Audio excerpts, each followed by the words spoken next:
Vendo Jesus as multidões, subiu ao monte e, como se assentasse, aproximaram-se os discípulos, e ele passou a ensiná-los, dizendo: Bem-aventuradas as pessoas humildes de espírito, porque delas é o reino dos céus.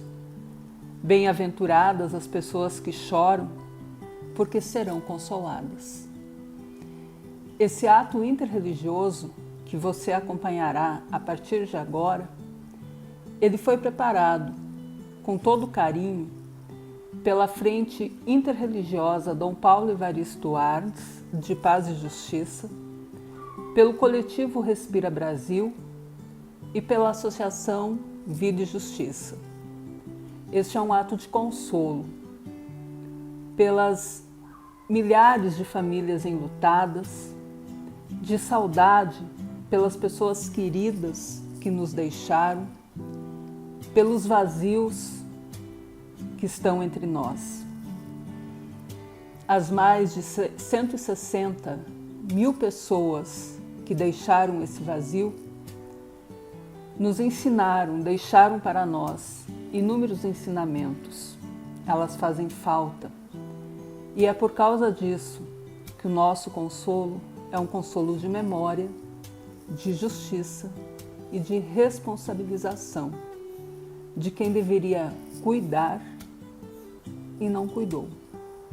Para a comunidade Bahá'í, assim como para muitos outros grupos, tradições e povos, nós todos e todas estamos profundamente interconectados. Cada um de nós é como se fosse uma parte ou uma célula de um único corpo que é a humanidade e, no limite, o planeta inteiro. O bem-estar de cada parte está intimamente conectado com o bem-estar dos demais. E essa conexão não se restringe apenas àquelas pessoas mais próximas a nós ou mais parecidas conosco. Nós também estamos conectados com aqueles que estão mais distantes. Estamos conectados com as gerações que vieram antes de nós e estamos muito conectados com aqueles que virão depois de nós. A campanha Luto por Elas, Vivo por Todas foi desenhada justamente reconhecendo isso, que a resposta que nós damos hoje deve honrar aqueles que vieram antes de nós e deve preparar o futuro para aqueles que virão depois. As atividades da campanha foram desenhadas para inspirar essa resposta. E foi assim que a gente viu ao longo das últimas semanas um fluxo de vídeos de lideranças religiosas e espirituais falando sobre como, a partir das suas perspectivas, nós podemos honrar aqueles que partiram. E também vimos cerimônias emocionantes de plantios de árvore, justamente simbolizando o cultivo do futuro a partir da memória daqueles que prepararam o caminho até aqui. Hoje, com este ato, nós culminamos essa etapa da campanha, mas assim como acontece em tudo na vida, esse fim também é um novo começo. E a gente espera então que o ato de hoje seja uma oportunidade para nós elevarmos nossas mentes e corações e também nos preparar para esse caminho coletivo de construção de uma sociedade mais justa e harmônica. ويا جبل اللي بعيد خلفك حبايبنا بتموج مثل العيد وهمك متعبنا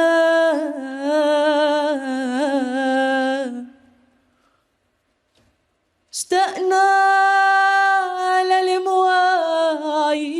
للمواعيد كينا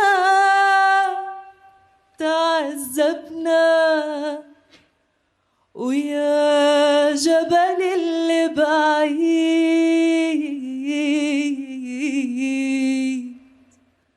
قول لحبايبنا وللحبايبنا.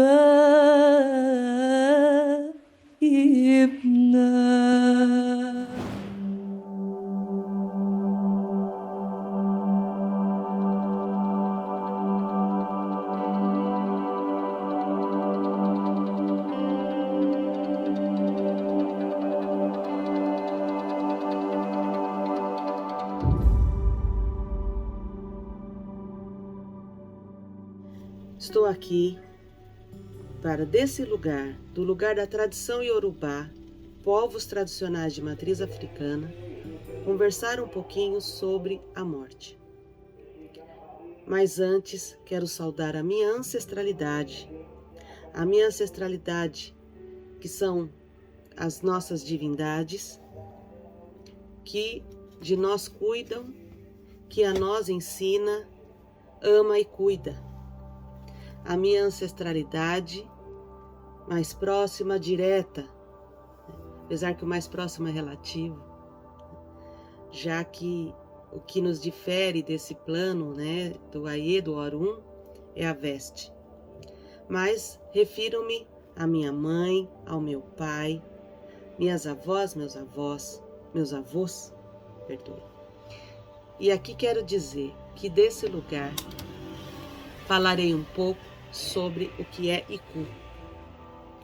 Iku é a morte, é a divindade morte. Como divindade, também é respeitada e cuidada como toda e qualquer outra divindade. Por quê? Porque Iku anda sobre a terra o tempo todo o tempo. Porque assim como muitos retornam à massa primordial, muitos nascem. Então as divindades que cuidam de quem chega estão aqui na mesma medida que a divindade que conduz os que retornam à massa primordial. Esses que são conduzidos à massa primordial são oris que viveram uma experiência aqui no Aie, e aqui aprenderam, aqui sorriram, aqui choraram, aqui ensinaram, e aqui deixaram boas lembranças, ou lembranças não tão boas, porque o livre-arbítrio, ele é universal. Quando uma pessoa morre, essa pessoa, nós rendemos homenagens a ela, como todas as outras matrizes e tradições. Veja, eu sou de tradição iorubá, sou povo tradicional de matriz africana e o sagrado faz parte do meu povo. O sagrado que é a água, a mata, a terra que nos recebe, a mesma terra que ao misturar-se com água virou o barro de Nanã, e que Oxalá moldou os nossos Ará, corpo.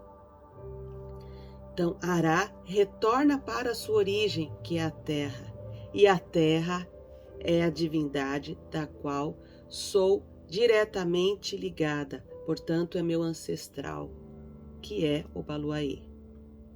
E ao Baluaê eu presto as minhas homenagens, rendo os meus respeitos e sou a ele grata por estar aqui. A morte, ela se constitui num universal da experiência humana. Mesmo assim, quando somos afetados pelo falecimento de um parente querido, pelo falecimento de um amigo, ficamos completamente consternados. E diante da morte, muitas vezes, não é nem o choro, mas um silêncio profundo nos toma, sem saber, e agora? No Gênesis, no início da Torá, lá a gente vê escrito que o ser humano é pó, e ao pó retornará. Mas apenas essa visão da morte como um processo natural, em nós, inclusive, ela não é capaz de dar conta de todas as questões envolvidas com o falecimento de uma pessoa querida. Sendo um processo natural, a morte é também um grande mistério. Mas é o sofrimento ligado à morte daqueles a quem amamos, ligado à morte daqueles que nos são tão caros e tão próximos, que nos fazem entrar nessa situação de tristeza, de sofrimento mesmo, que chamamos luto, que é essa necessidade de fazer um trabalho interior, de fazer um trabalho espiritual, de despedida e, ao mesmo tempo, de continuação, agora de outro modo, da relação de amor. Porque não importa qual seja a teologia de cada um, a gente sabe que o amor vence a morte. Nesse sentido, o luto judaico, os rituais de luto, são elaborados no sentido de nos fazer trabalhar, elaborar melhor essa perda de alguém tão importante. Lá no Talmud, tem uma passagem que ficou famosa até por conta do filme A Lista de Schindler, onde está escrito o seguinte: deixar perder uma pessoa é como perder o mundo inteiro. E conseguir salvar uma pessoa é como salvar o mundo inteiro. É verdade que somos pó, mas também somos a imagem de Deus. Cada ser humano é dotado de uma dignidade infinita, de uma dignidade sagrada, não apenas fisicamente, mas em todo o universo interior em nós e em toda a nossa capacidade de, cada indivíduo e também coletivamente, explorarmos o potencial máximo da nossa humanidade e humanizarmos o mundo à nossa volta. A tradição judaica, ela elaborou nos seus milhares de anos diferentes formas de trabalhar o luto nos diferentes estágios. Desde o primeiro momento em que precisamos fazer os funerais, precisamos nos despedir, né? O morto precisa ser preparado para ser enterrado, né? No judaísmo, nós enterramos os nossos falecidos queridos diretamente na terra. Depois do funeral, a pessoa de luto, ela ainda fica por 7 dias, se possível, em casa, cobrindo os espelhos, recebendo as pessoas, pois é importante nesse momento a pessoa não ficar só. A dor é tão grande que não pode ser simplesmente vivida sozinho. E é neste momento que a comunidade precisa acolher aquela dor da pessoa que perdeu o seu ente querido, que perdeu um amigo, que perdeu uma pessoa muito especial. Os ritos depois continuam por 30 dias, depois inauguramos o túmulo e, durante todo este período, há uma oração que é repetida por muitos diariamente. Essa oração é o Kadish.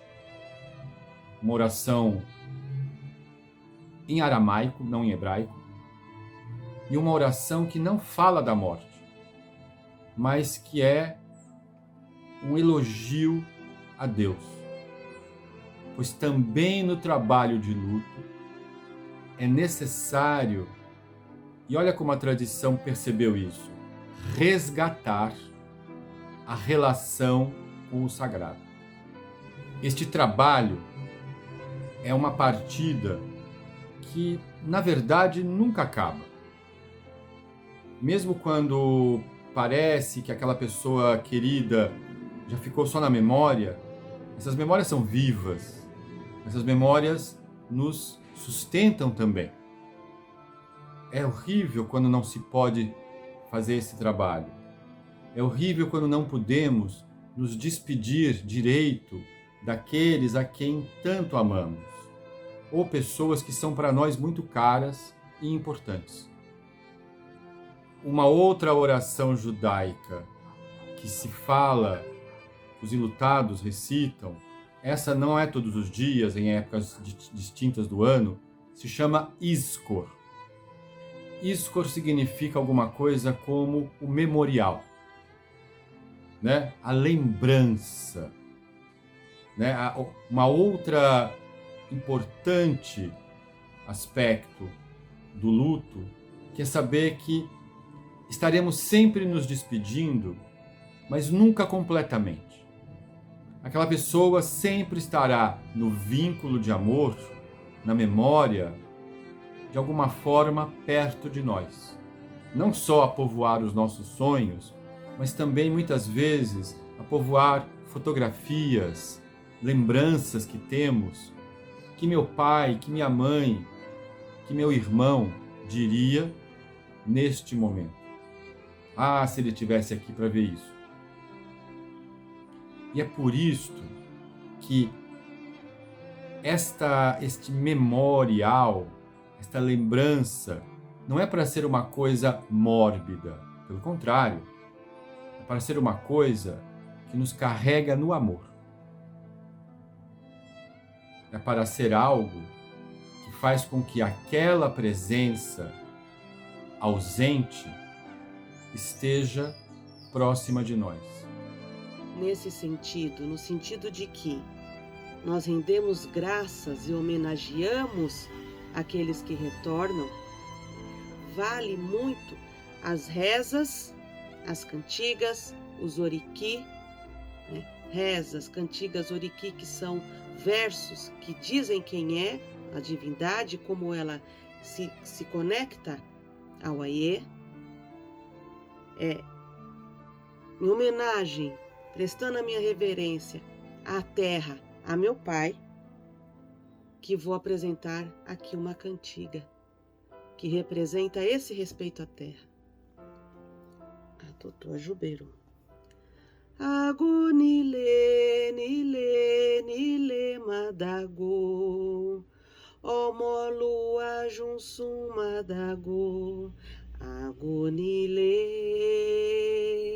ago, agunile, nile, nile, madago, sapada junsum madago, agunile, ago, agunile, nile, nile, madago, onile, ajunsum madago, agunile, ago, a Totô Ajubeiro, a Totô. Meus respeitos a todas e todos. Essa semana nós tivemos um dia separado, né, para pensar sobre a memória das pessoas queridas que partiram, que morreram. E acho que mais do que nunca, né, diante desse quadro da pandemia, desses últimos praticamente 2 anos, a gente tá com esse tema diante da gente. E eu fiquei pensando o quanto é importante falar sobre a morte e quanto tabu nós temos na nossa cultura, na nossa sociedade sobre isso. É um assunto mórbido que ninguém quer que fale, como se falar dele atraísse a morte. Mas não. E eu vivi um tempo muito difícil nessa pandemia com muitas internações com meu pai, muitas idas e vindas de pronto-socorro, com medicação home office em casa o tempo todo, cuidando da vida dele. E eu vi o quanto a vida é frágil, mas quanto ela é bela. E esse tema me fez pensar, né? Por quê? Por que a gente não conversa sobre os nossos medos, sobre a morte, as questões que envolvem esse tema tão importante? Se somos humanos e a natureza humana é mortal, por que tanto tabu? Por que tanto preconceito? E é assustador a minha conclusão, porque a gente vive uma cultura predatória, né? Essa cultura que nos colonizou, que nos empurra para fora o tempo todo, para estar sempre correndo atrás de fazer coisas, de ter coisas, de possuir, desde títulos a objetos, a patrimônios. E desde quando isso é importante de fato para a vida?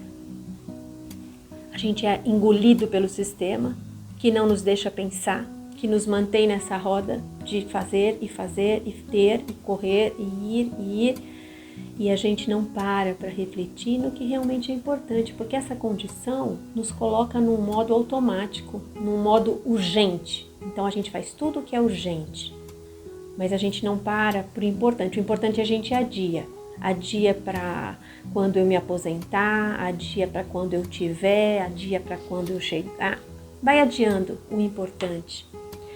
E essa correria do possuir, do ter, do fazer, ela justifica absolutamente tudo. Todas as minhas ausências, todos os meus silêncios, né?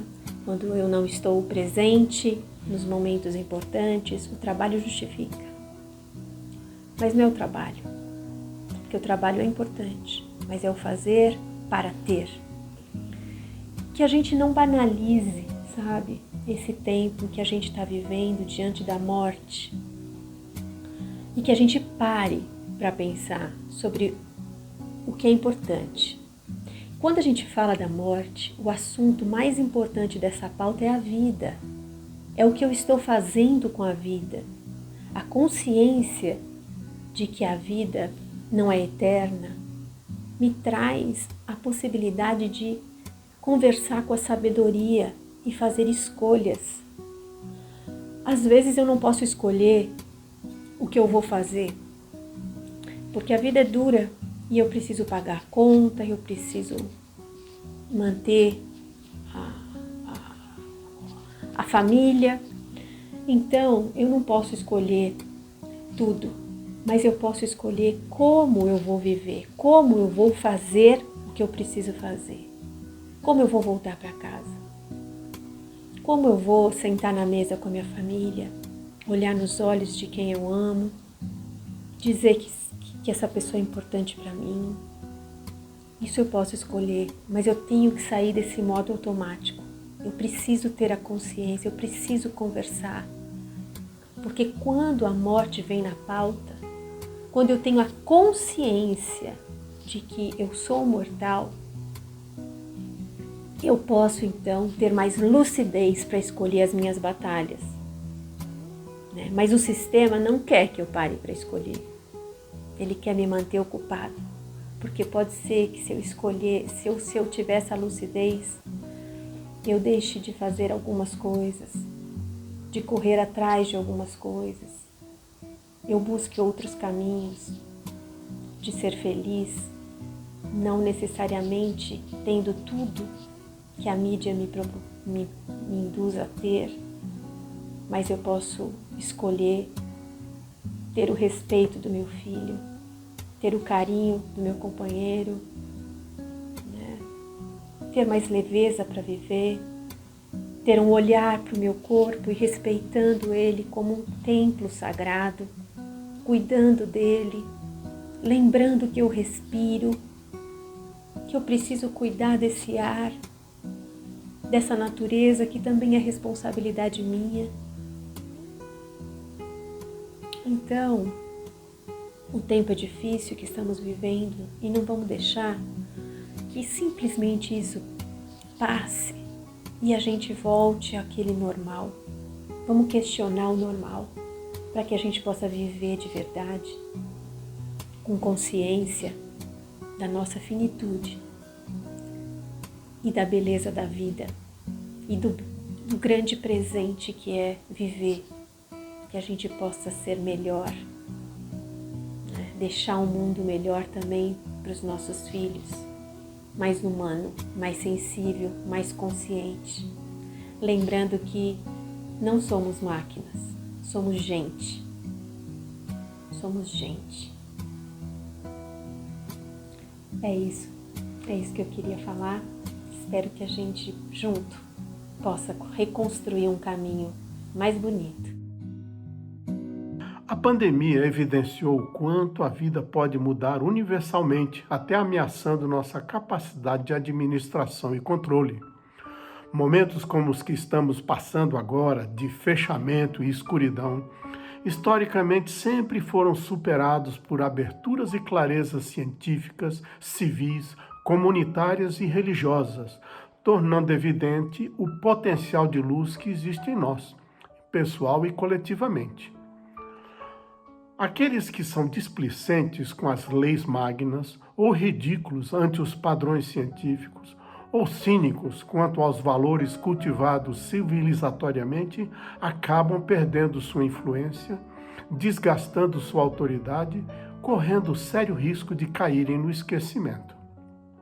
Vivemos hoje momentos de grandes ameaças, mas também estamos no limiar de um novo passo na organização da família humana, exatamente em resposta ao que a Covid-19 provocou. A inspirada afirmação do padre Teilhard Chardin nos leva a sermos mais confiantes quanto ao nosso futuro. Ele disse: não somos seres terrenos passando por experiências espirituais. Somos seres espirituais passando por experiências terrenas. Ao conversarmos entre as diversas religiões sobre os impactos da Covid-19, ganhamos um senso da morte que é mais sagrado, ao vermos a devolução de nosso corpo à terra para que a vida se torne mais rica. Na literatura cristã, no livro de São João, por exemplo, Jesus Cristo afirmou: na verdade vos digo que se o grão de trigo caindo na terra não morrer, fica ele só, mas se morrer, dá muito fruto. A riqueza dessa percepção atravessa crenças como ressurreição, vida natural, a sustentabilidade, a reencarnação, a comunhão com o infinito, tal como compartilhadas por indígenas, cristãos, judeus, cientistas, espíritas, orientais, matrizes africanas e outros mais. A propósito, nessa iniciativa dos Sementes do Amanhã, em honra aos falecidos na pandemia, estamos plantando árvores e sementes que virão expressar a memória viva da nossa gratidão pelo legado de cada um em suas famílias, vizinhanças e na vida pública. Nosso profundo reconhecimento e gratidão a todos eles e elas. Gostaria agora de deixar um pensamento com relação aos desafios de nosso futuro como família humana, na busca de superar a vida deixada nesta pandemia. Recentemente, o atual profeta da nossa igreja, presidente Nelson, deixou-nos uma proposta que ele captou numa conversa com colegas de estudos hebraicos, vendo que o vetor principal da obra de Deus na construção da família nesta terra está centralizado na expressão que Deus prevaleça, bem conhecida na tradição judaica. Essa afirmação, que Deus prevaleça, encerra uma súplica espiritual buscando afinidade com a natureza divina, dando-nos a capacidade para sermos transformados na direção do pleno desenvolvimento de nossa personalidade. Seguindo esse princípio, não será a sociedade que estará nos levando a adotar os padrões convencionalmente estabelecidos, mas será o exercício de nossa consciência e adoração, na busca do mais sublime, que fará brilhar nosso juízo e discernimento na construção do melhor de nós, de nossas famílias e instituições. Um padrão seguro dessa desafiante jornada de fazer Deus prevalecer encontra-se no Velho Testamento, no livro do profeta Miqueias. Ele diz: E o que o Senhor pede de ti, senão que pratiques a justiça, ames a misericórdia e andes humildemente com teu Deus. Em outras palavras, isso representa vivermos a lei no seu sentido mais íntegro, cultivarmos a brandura em nossos tratamentos com o próximo e evitarmos toda forma de arrogância. Essas coisas precisam se tornar públicas e familiares, e nenhuma instituição tem maior poder de influência pessoal do que a prática religiosa íntegra e autêntica. Cada religião, cada crença tem a responsabilidade clara de trabalhar o que podemos chamar de um novo normal de espiritualidade. Neste momento que clama por respostas mais elevadas e abrangentes, tornam-se emblemáticos os ensinamentos de Jesus Cristo no Sermão da Montanha, marcados pela expressão: ouviste o que foi dito aos antigos? Eu, porém, vos digo. Nessa diferenciação, o mais importante era trazer a outra pessoa para um convívio mais inclusivo e espiritual. Por exemplo, Jesus ensinou: e ao que quiser pleitear contigo e tirar-te a túnica, larga-lhe também a capa. E se qualquer te obrigar a caminhar 1 milha, vai com ele 2. Como manifestação desse ato litúrgico de hoje, desejamos que as lembranças desses sepultamentos nos tragam a certeza de que a terra está mais fértil e que o Espírito compartilhado nas revelações, inspirações, visitas, serviços, orações, estudos, conversas, possa ser cultivado e traga autêntica religiosidade ao nosso convívio. Juntos poderíamos desenhar alguns princípios e percepções que abririam campo para trocas, elevação de nossa vida até um padrão superior àquele que foi dito aos nossos antigos, levando-nos a um novo normal desejável. Muito obrigado pela oportunidade. Oro pelas bênçãos de nosso Criador sobre todos nós.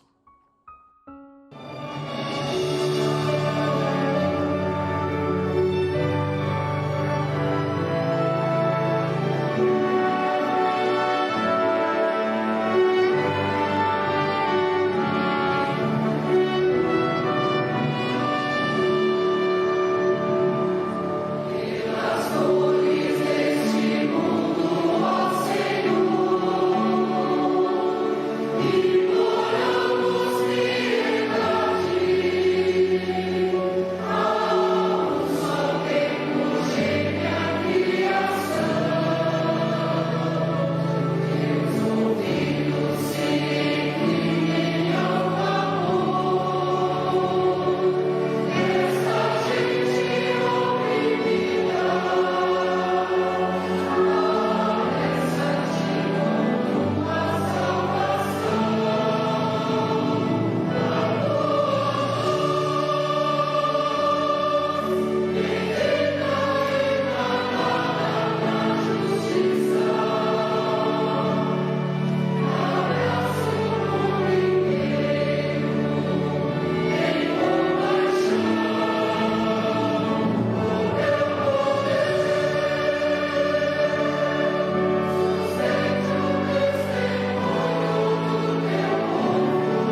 Hoje eu deixo aqui a minha gratidão em memória de todos os meus antepassados, de todos os meus ancestrais, das pessoas que muito fizeram para que eu estivesse aqui hoje falando e buscando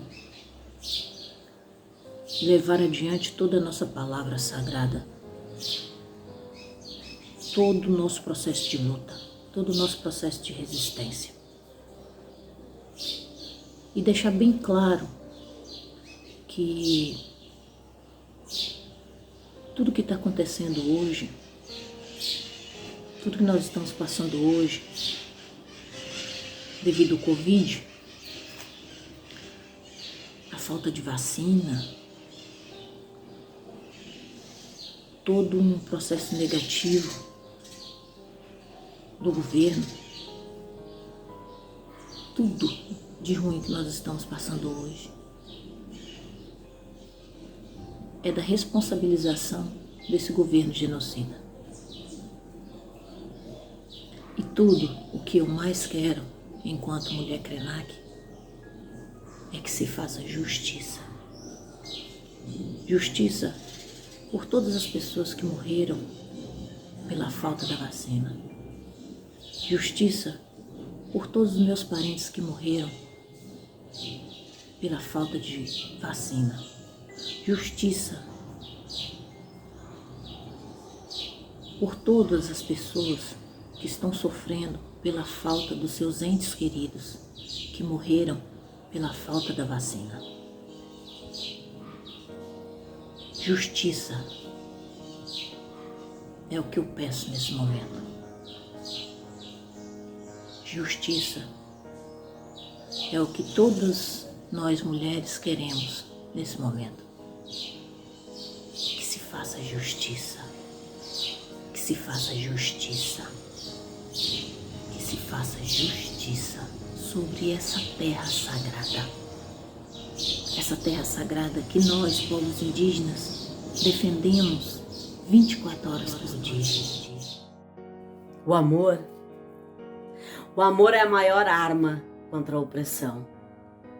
Educação, poesia, é livro vivo na mão de qualquer cidadão, em qualquer nação, de qualquer etnia. Chega de escravização. O amor florescendo nos jardins, desperta em ti, desperta em mim. Nossa voz ecoa. Opressor, aqui não é teu lugar. Armas no chão, livro na mão, igualdade, direitos iguais. Somos humanos, não animais. Chega, chega, chega de corpos jogados nas valas. Chega de fome, chega de balas, chega de riqueza apenas para alguns. Avante, poetas! Avante, atletas! Avante, mulheres, homens e crianças de todas as nações! Eis aqui o nosso grito abafado. Liberdade, justiça e igualdade. Por que honramos os mortos? Porque nós os amamos em vida. A nossa oração é um gesto de amor para com aquelas pessoas, pelos seus gestos, pelo seu testemunho, pelo seu trabalho, realizado em vida. Nós honramos com a oração, honramos com flores, no gesto de carinho, no gesto de gratidão e no gesto de amor. Somos solidários com as famílias enlutadas que perderam seus familiares vítimas da Covid-19 de forma prematura. Somos solidários às famílias e honramos esses mortos prematuros com nossa oração, com nossas flores e também com a nossa dor no coração.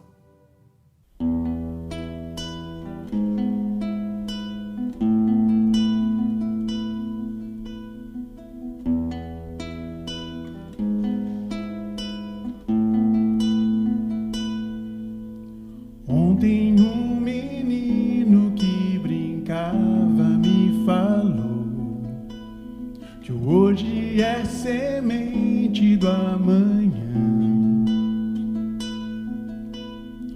Para não ter medo que esse tempo vai passar, não se desespere, nem pare de sonhar. Nunca se entregue, nasça sempre com as manhãs. Deixa a luz do sol brilhar no céu do seu olhar. Fé na vida, fé no homem, fé no que virá. Nós podemos tudo, nós podemos mais. Vamos lá fazer o que será.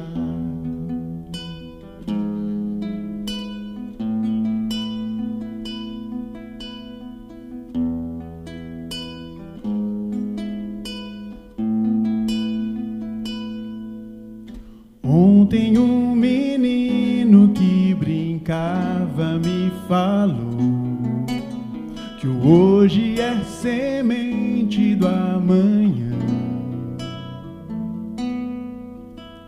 Para não ter medo que esse tempo vai passar, não se desespere, nem pare de sonhar.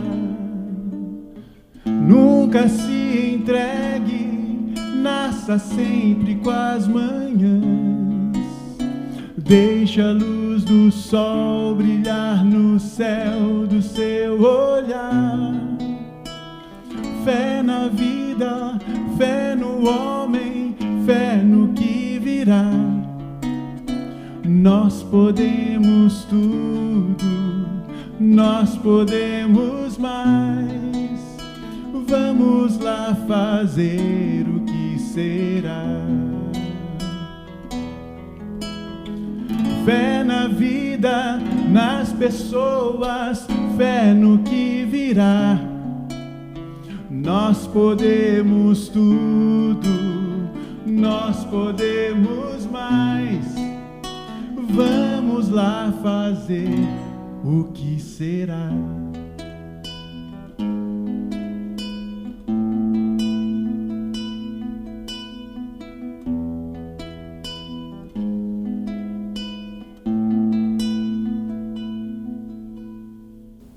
Luto por elas, vivo por todas. Luto por elas, vivo por todas. Vivo por elas, luto por todas. Luto por elas, vivo por todas. Luto por elas e vivo por todas. Luto por elas, vivo por todas. Luto por todas as pessoas. Vivo por todas as vítimas da Covid. Luto por elas e vivo por todas. Luto por elas, vivo por todas.